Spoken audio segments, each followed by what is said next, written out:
Hi guys, while working on the Celeron 10 pence processor project, an update for Elite Dangerous has just released and I wanted to talk about this very briefly. So for those of you that play Elite Dangerous, it's one of those games that's not really had any significant content now for a good few years, and they have just released the Python Mark II in kind of like an early access sort of model for players. So the early access part of the Python Mark II is that it's now available to people who purchase the pre-built ship build kit, which also provides you with the shipyard unlock to build your own Python Mark II. The pricing of this is so-so, at around a tenner for the base model and around 18 to 19 quid, depending on where you live, for the Python Mark II Stellar. This is quite a significant change for the game that hasn't actually been done before. As well as the Python Mark II, they've also introduced a few other ships that have various roles assigned to them. So there's a mining jumpstart Type 6, an exploration jumpstart Diamondback Explorer, as well as, I think it is a AX combat ship, Chieftain AX combat ship. This marks the first time that Elite and Frontier have actually sold ships using real money in the game, and I'm kind of conflicted about it. So my initial thoughts were that was actually a little bit cheeky, and in terms of the Python Mark II, I think that it kind of is. You're basically paying around a tenner and upwards to unlock the ship 3 months early, a ship which is already in the game. As for the other ships as well, you could say that there's nothing here that you can't actually already do in game with the appropriate time. So I'm a little bit more warm to the idea of the already existing ships being given a jumpstart kit in this manner. So with the exploration jumpstart Diamondback, some people who play Elite Dangerous simply want to explore. They don't want to do all the grindy stuff that comes with it. The earning credits, the unlocking ships, unlocking modules, and things like that. And I think in that kind of case, then it's not a major issue. In fact, if you're someone who doesn't have an awful lot of time to play Elite Dangerous, but you simply want to get straight into exploration, I actually think that it's a fairly solid idea. It's stuff that's already available in game, and all you're doing is you're paying a little bit of money to basically give yourself a head start on something which is going to be quite useful if you don't have the time to actually do it. The same goes with the laser mining jumpstart Type 6 and also the AX combat Chieftain. I think that all of these things are already available in the game to unlock, and giving yourself a little boost start, I don't really think that's a major issue on a game that hasn't seen an awful lot of development over the last couple of years.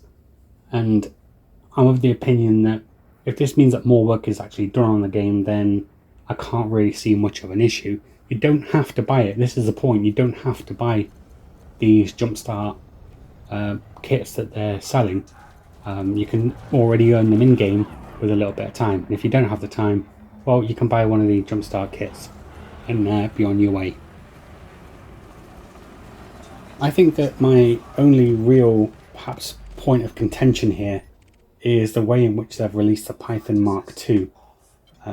Being told that there's a new ship coming to Elite Dangerous, and then having that locked behind a kind of paywall for 3 months before release, I don't know, it doesn't quite sit as well with me as the jumpstart pre-build ship kits do, as you are basically locking people out of something that they cannot get through normal gameplay. So I'm kind of conflicted about how I feel about this.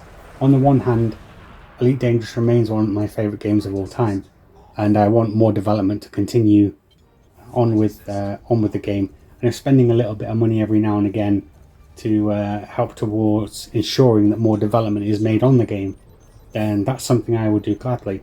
I do something similar with the Division 2. It's a game that I've put many hours into. I always buy the season passes and things like that because I really enjoy the Division 2 and I want to see more of it.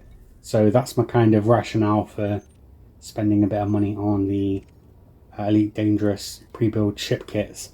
but it's just the fact that at least 2 models of the pre-built ship kits are locked behind actually paying for it, whereas the other 3 aren't locked behind paying. You can earn these in-game already.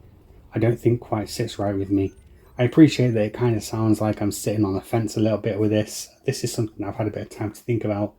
And yeah, it's conflicted me ever so slightly. On the one hand, I don't mind that there are jumpstart kits for existing ships in the game that are not locked behind paying for it. On the other hand, I don't think that restricting the new ships behind an early access paywall is maybe the right way of going about it. Elite Dangerous has quite a dedicated community.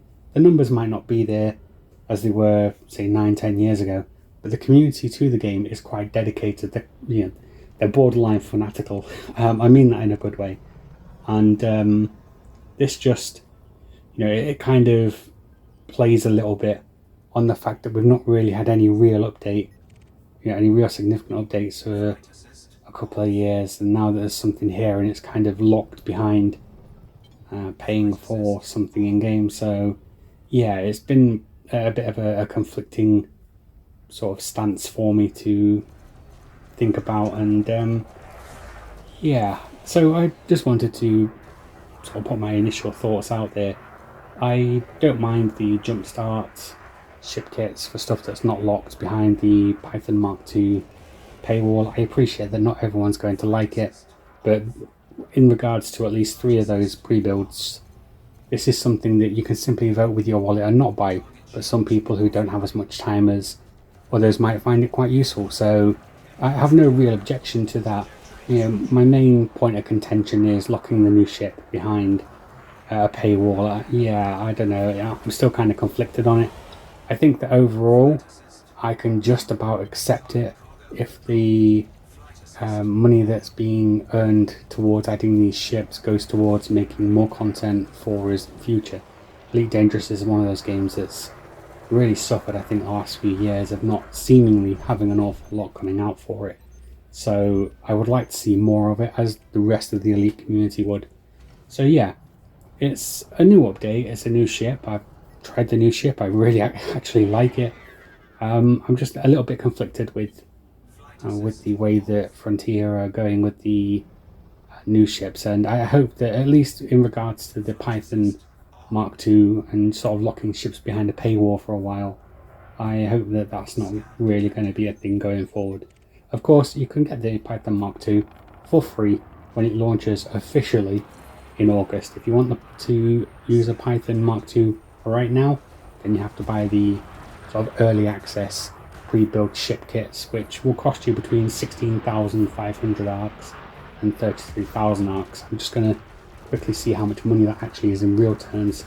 So the Mark II Standard would be around £9.59 in British pounds, and the Mark II Stellar is 33,000 arcs points, which would be, you would probably be looking at having to buy the 25,500 arcs and the 8,400 arcs, so you'd be looking at about £18. So yeah, the locked ship behind the paywall is between sort of £9.59 and £18.